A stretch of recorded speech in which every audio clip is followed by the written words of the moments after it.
حضرت ابو عمر اپنی کتاب الاستیاب میں حضرت عبداللہ بن عباس رضی اللہ تعالیٰ عنہ سے روایت کرتے ہیں کہ آپ فرماتے ہیں کہ اللہ پاک نے حضور اکرم صلی اللہ علیہ وآلہ وسلم کے علم کے 10 حصے کیے اور ان 10 حصوں میں سے 9 حصے صرف مولا علی مشکل کشا کو عطا کیے۔ آپ رضی اللہ تعالیٰ بیان کرتے ہیں کہ اللہ پاک نے آقا علیہ الصلوۃ والسلام کے علم کے 10 حصے کیے اور ان 10 میں سے 9 حصے صرف مولا علی علیہ السلام کو عطا کیے اور باقی ایک حصہ تمام انسانوں کے اندر، باقیوں کے اندر جو ہے وہ تقسیم کیا۔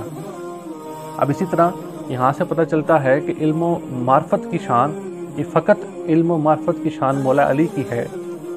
آقا علیہ الصلوۃ والسلام کے علم کے 10 حصوں میں سے 9 حصے آپ کے قلب اطہر میں ڈالیں گے۔ اور اسی طرح آگے چلتے ہیں کہ امام شیرازی روزبان بکلی آپ لکھتے ہیں کہ اپنی کتاب کے اندر روایت کرتے ہیں عبداللہ بن عباس نے بیان کیا، حضرت عبداللہ بن عباس رضی اللہ تعالیٰ عنہ نے بیان کیا کہ کون اس چیز کو بیان کر رہے ہیں؟ حضرت امام شیرازی رحمۃ اللہ علیہ کہ حضرت عبداللہ بن عباس نے فرمایا کہ وہ صحابہ کرام میں سب سے بڑے مفسر قرآن ہیں۔ اب اسی چیز کو آگے حضرت عبداللہ بن عمر رضی اللہ تعالیٰ بیان کرتے ہیں کہ سرکار دو عالم صلی اللہ علیہ وآلہ وسلم نے فرمایا کہ حضرت عبداللہ بن عباس تمام امت میں سب سے عظیم عالم اور سب سے بڑے مفسر قرآن ہیں۔ یہ کون بیان کر رہا ہے؟ حضور علیہ الصلوۃ والسلام نے فرمایا کہ حضرت عبداللہ بن عباس کے متعلق یہ میری امت میں سب سے عظیم عالم اور سب سے بڑے مفسر قرآن ہیں۔ اب یہاں پہ آپ کہیں گے بات شروع ہوئی مولا علی پاک کی علمی مقام کے حوالے سے اور یہ بات چل پڑی حضرت عبداللہ بن عباس کی طرف، تو توجہ رکھیے گا، یہ بات اسی بات کے ساتھ مربوط ہے۔ توجہ دیجیے گا کہ بات یہاں پہ بڑے توجہ طلب ہے کہ جب حضور علیہ الصلوۃ والسلام کا وصال ہوا تب حضرت عبداللہ ابن عباس رضی اللہ تعالیٰ عنہ کی عمر 13 برس تھی۔ حضور علیہ الصلوۃ والسلام کا جب وصال ہوا تو حضرت عبداللہ ابن عباس کی عمر 13 برس تھی۔ تو ٹائٹل مفسر قرآن کا اور عظیم عالم کا وہ تو حضور علیہ الصلوۃ والسلام نے اپنے وصال سے پہلے دیا، اور جب دیا تب جلیل و قدر صحابہ موجود تھے، حضرت ابوبکر صدیق موجود تھے، انہیں کے درمیان میں سرکار نے فرمایا کہ میری امت کا سب سے عظیم عالم اور سب سے بڑے قرآن کے مفسر ہیں۔ تو جب یہ ٹائٹل سرکار نے عطا کر دیا تو پھر جب سرکار کا وصال ہوا تو اس وقت جن کو ٹائٹل دیا گیا مفسر قرآن کا ان کی عمر اس وقت 13 برس تھی جب سرکار کا وصال ہوا۔ اور توجہ طلب بات ہے کہ جب سرکار کا وصال ہوا تب حضرت عبداللہ ابن عباس رضی اللہ تعالیٰ عنہ کی عمر 13 برس اور عظیم عالم اور امت کا سب سے بڑا مفسر قرآن کا ٹائٹل پہلے مل چکا۔ اب یا تو وصال سے کچھ دن پہلے ملا تو تب بھی، یا 1 سال پہلے ملا تب بھی، یا 2 سال پہلے ملا تب بھی۔ تو جب وصال ہوتا ہے تب عمر 13 برس، مطلب حضرت عبداللہ ابن عباس رضی اللہ تعالیٰ عنہ اس وقت چھوٹے بچے تھے جب آپ کو ٹائٹل مل گیا امت کا سب سے بڑا مفسر قرآن کا۔ اس وقت حضرت ابوبکر صدیق بھی موجود تھے اور باقی جلیل و قدر صحابہ بھی موجود تھے، انہی کی موجودگی میں سب سے بڑے مفسر قرآن کا ٹائٹل ملا عبداللہ بن عباس رضی اللہ تعالیٰ عنہ کو۔ اب ذرا آگے توجہ کیجیے گا، یہ جتنے بھی دورہ حدیث کے حلقے بنے اور قرآن کی تفسیر کے حلقے بنے یہ تو حضور علیہ الصلوۃ والسلام کی وصال کے بعد بنے، کیونکہ سرکار کی موجودگی میں دورہ حدیث کا یا دورہ قرآن کا کوئی حلقہ نہ تھا۔ سرکار کا پردہ فرمانے کے بعد، سرکار کے پردہ فرمانے کے بعد یہ حلقے بنائے گئے الگ الگ۔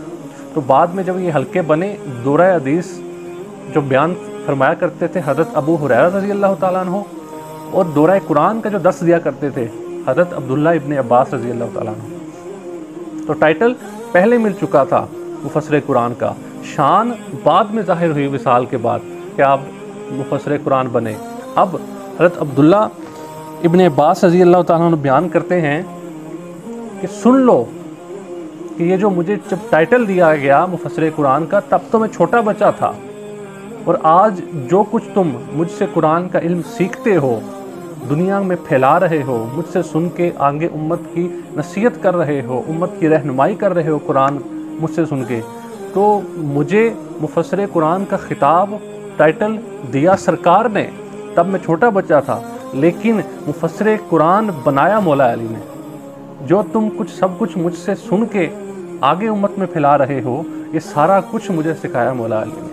تو یہاں سے اس بات کا بھی اندازہ ہو جاتا ہے کہ مولا علی علیہ السلام کا علمی مقام اتنا بلند ہے کہ جس کو سرکار نے مفسر قرآن کا ٹائٹل دیا کہ میری امت کا سب سے بڑا مفسر قرآن ہے، وہ خود بیان کر رہے ہیں کہ مجھے یہ سب کچھ جو سکھایا ہے وہ حضرت علی شیر خدا علیہ السلام نے سکھایا ہے۔ پھر آگے حضرت عبداللہ ابن عباس فرماتے ہیں کہ یہی وجہ تھی، یہی مولا علی کی شان تھی، یہی وجہ تھی کہ تمام صحابہ میں فقط مولا علی علیہ السلام کی ذات ایسی تھی جو منبر پر کھڑے ہو کر فرمایا کرتے تھے کہ جو چاہتے ہو مجھ سے پوچھ لو۔ کون فرما رہا ہے؟ مولا علی مشکل کشا علیہ السلام۔ آپ کیا فرماتے ہیں؟ منبر پہ کھڑے ہو کر آپ فرمایا کرتے تھے کہ جو کچھ پوچھنا ہے مجھ سے پوچھ لو، جو کچھ سوال کرنا ہے مجھ سے کر لو، جو کچھ پوچھنا ہے مجھ سے پوچھ لو۔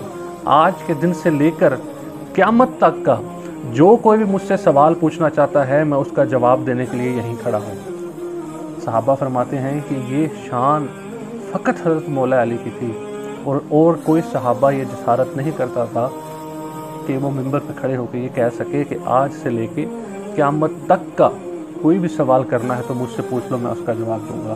فقط یہ جسارت، یہ جرت حضرت مولا علی کی تھی۔ کیوں؟ کیونکہ ان کو سرکار کے علم کے 10 حصوں میں سے 9 حصے عطا ہوئے تھے۔ یہ شان ہے مولا علی کی علمی مقام کی۔ اب آگے اسی طرح امام احمد بن حنبل رحمۃ اللہ علیہ بیان کرتے ہیں کہ حضرت سعید بن مسیب رضی اللہ تعالیٰ عنہ سے پوچھا گیا۔ اب آپ یہ روایت کر رہے ہیں اپنی کتاب مناقب صحابہ کے اندر۔ حضرت کون روایت کر رہے ہیں؟ امام احمد بن حنبل روایت کرتے ہیں حضرت سعید بن مسیب نے فرمایا کہ کوئی شخص اور نہ تھا، اس وقت کوئی شخص اور نہ تھا جو یہ جسارت کر سکے کہ جو پوچھنا ہے پوچھ لو قیامت تک کا، جو پوچھنا ہے آج سے لے کے قیامت تک کے لیے کوئی بھی سوال کرنا ہے وہ مجھ سے کر سکتے ہو۔ اس کی جسارت اور کوئی نہیں کر سکتا تھا، فقط یہ شان مولا علی کی تھی۔ اب یہ آگے یہ روایت اس کو کیا ہے حضرت سعید بن مسیب نے، اور بیان کیا ہے امام احمد بن حنبل نے اپنی کتاب مناقب صحابہ کے اندر۔ اب اسی طرح مولا علی المرتضیٰ علیہ السلام کا اپنا ارشاد ہے، اپنا قول ہے۔ آپ کیا فرماتے تھے؟ اب اس مولا علی علیہ السلام کے اس ارشاد کو کون بیان کر رہا ہے؟ امام غزالی رحمۃ اللہ علیہ اپنی کتاب الرسالہ الدنیا کے اندر بیان کرتے ہیں۔ حضرت امام غزالی رحمۃ اللہ علیہ الرسالہ الدنیا کے اندر بیان کرتے ہیں کہ حضرت مولا علی مشکل کشا علیہ السلام آپ کیا فرمایا کرتے تھے؟ توجہ طلب بات ہے، آپ فرماتے تھے اگر میرے لیے مصلی بچھا دیا جائے اور مجھے اس پر بٹھا دیا جائے تو خدا کی قسم اہل تورات آئیں تو ان کا مقدمہ میں تورات سے حل کر دوں گا، اگر اہل انجیل آئیں تو ان کا مقدمہ میں انجیل سے حل کر دوں گا، اور اگر اہل قرآن آئیں تو ان کا مقدمہ میں قرآن سے حل کر دوں گا۔ آپ فرمایا کرتے تھے اور اگر بسم اللہ الرحمن الرحیم کہ بے کی میں تفسیر بیان کرنا شروع کر دوں، صرف ایک فقط حرف بے کی میں تفسیر بیان کرنا شروع کر دوں تو خدا کی قسم 70 اونٹوں پر اس کی تفسیر لا دی جائے۔ فقط حرف بے کی تفسیر بیان کرنا شروع کر دوں، تفسیر لکھوانا شروع کر دوں تو 70 اونٹوں پر اس کے اوراق چڑھائے جائیں۔